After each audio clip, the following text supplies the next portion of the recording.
Hello, class 7th. Today we are going to read the next poem, The Rebel. The pronunciation of this is not rebel, it is rebel. So, the person who always disagree with something is called rebel. So, let's see, we'll read something before reading this poem. Do you know anyone who always disagrees with you or your friends or likes to do the opposite of what everyone thinks they should do? ऐसे बहुत सारे लोग होते हैं हमारे जीवन में आते हैं जो क्या करते हैं कि कुछ अलग हटकर चलने की कोशिश करते हैं। हम वास्तव में होना क्या चाहिए और वो करते क्या है, वो थोड़ा सा लीक से हटकर चलने की कोशिश करते हैं। ये पोएम उन्हीं लोगों को समर्पित है। Think of a word to describe such a person, discuss with your partner and something. So ऐसे लोगों को रेबल ही बोला जाता है और इस पोएम का जो टाइटल है। So poem starts with some note. Let's see. When everybody has short hair, the rebel lets his hair grow long. When everybody has long hair, the rebel cuts his hair short. So in first stanza, poet wanted to describe the quality of a rebel with this, that जब सभी छोटे बाल रखते हैं तो rebel क्या करता है, अपने बालों को बढ़ा लेता है। जब सभी बड़े बड़े बाल रखते हैं तो रेबल अपने बालों को छोटा कर लेता है। इसी तरह का विरोध हमेशा रहता है उसके मन में। When everybody talks during the lesson, the rebel doesn't say a word. When nobody talks during the lesson, the rebel creates a disturbance. Lesson का मतलब यहाँ पर पाठ, चेतावनी या उपदेश देना। यानी जब भी क्लास में कोई भी किसी तरह की कोई उपदेश दे रहा होता है, कुछ बात बता रहा होता है, तो रेबल क्या करता है, उसके खिलाफ जाने की कोशिश करता है। लेकिन जब कोई भी क्लास में कुछ भी नहीं बोलता तो रेबल क्या करता है, डिस्टर्बेंस क्रिएट करता है। यानी कुछ न कुछ सवाल जवाब, पूछना ताछना, ये सब कुछ करता रहता है। यानी रेबल सही समय पर सही काम नहीं करता, वो अपनी मर्जी से काम करने की कोशिश करता है। When everybody wears a uniform, the rebel dresses in fantastic clothes. When everybody wears fantastic clothes, the rebel dresses soberly. यहाँ पे फर्स्ट वर्ड जो फैंटास्टिक आया है उसका मतलब वेरी गुड, एक्सीलेंट या विचित्र या अविश्वसनीय होता है। दूसरा वर्ड सोबरली आया है, उसका मतलब सादे ढंग से या सादगी से, गंभीरता होता है। So by this we get the meaning that जब सभी लोग स्कूल में या कहीं भी यूनिफॉर्म पहन के आते हैं, एक जैसी यूनिफॉर्म पहनते हैं, तो रेबल के मन में क्या आती है कि वो कुछ अलग ड्रेसेस पहने, फैंटास्टिक, विचित्र, अविश्वसनीय कपड़े पहने।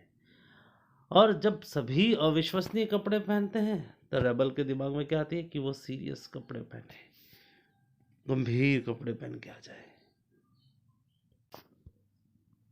इन the company of dog lovers, the rebel expresses preference for cat. In the company of cat lovers, the rebel puts in a good word for dogs. अब जब वो किसी डॉग लवर्स के ग्रुप के बीच में जाता है तो वहाँ जाके कहता है कि कैट्स बढ़िया है। Rebel expresses preference for cats, कि कैट रखने चाहिए। जो लोग कहते हैं कि डॉग बहुत अच्छे होते हैं पालने के लिए, तो वो कहते हैं नहीं नहीं नहीं, कैट अच्छे होते हैं। In the company of cat lovers, the rebel puts in a good word for dogs. और जब किसी कैट लवर्स के पास जाता है तो वहाँ जाके कहता है कि डॉग्स अच्छे होते हैं। तो इस तरीके से वे उसकी मानसिकता को यहाँ पर, उसकी मेंटलिटी को यहाँ पर बताया हुआ है। When everybody is praising the sun, the rebel remarks on the need of for rain. When everybody is greeting the rain, the rebel regrets the absence of sun. So one word has come here, praising, प्रशंसा करना, शाबाशी देना, बड़ाई करना। और दूसरा word जो यहाँ पे आया है वह है रिमार्क्स, जिसका मतलब होता है अभ्युक्ति करना, टीका टिप्पणी कथन करना, कुछ न कुछ नेगेटिव में बोलना। So these line has a meaning that जब तेज रोशनी या सूरज के होने पर प्रशंसा करता है तो रेबल कहता है नहीं नहीं नहीं नहीं नहीं, यहाँ तो बारिश होनी चाहिए, उसको पसंद नहीं आता। और जब हर कोई बारिश का स्वागत करता है तो वो कहता है ना ना ना, काश यहाँ पर सूरज होता तो ज़्यादा मज़ा आता। तो इस तरीके से वो हर चीज़ में अपना नया अपने आप को प्रेजेंट करने की कोशिश करता है। When everybody goes to the meeting, the rebel stays at home, reads a book. When everybody stays at home and reads a book, the rebel goes to the meeting. तो इसका हर कार्य, जो रेबल होता है उसका हर कार्य हमेशा से कुछ न कुछ अलग होता है, और ऐसे लोग हमारे आसपास जरूर मिल जाएंगे। When everybody says yes please, the rebel says no thank you. When everybody says no thank you, the rebel says yes please. जब कोई काम करने के लिए उसे नहीं कहा जाता वो कहता नहीं नहीं मैं करूँगा, और जब से कोई काम करने के लिए नहीं कहा जाता तो वो कहता मैं करूँगा। तो इस तरीके से वो किसी भी कार्य में क्या करता है, किसी भी कार्य को अलग तरीके से करने के लिए, यानी अलग समय पर करने का इच्छुक रहता है। It is very good that we have rebels, you may not find it very good to be done. हाँ, तो यहाँ पर जो पोएम का सार बताया है कि ये बहुत अच्छी बात है कि हमारे समाज में रेबल्स हैं, क्योंकि ये जो रेबल्स हैं वो हमें हर काम, जैसे कि every coins has two sides, हर काम के कोई न कोई, हर चीज़ का कुछ न कुछ अच्छा पहलू होता है, कुछ बुरा पहलू होता है।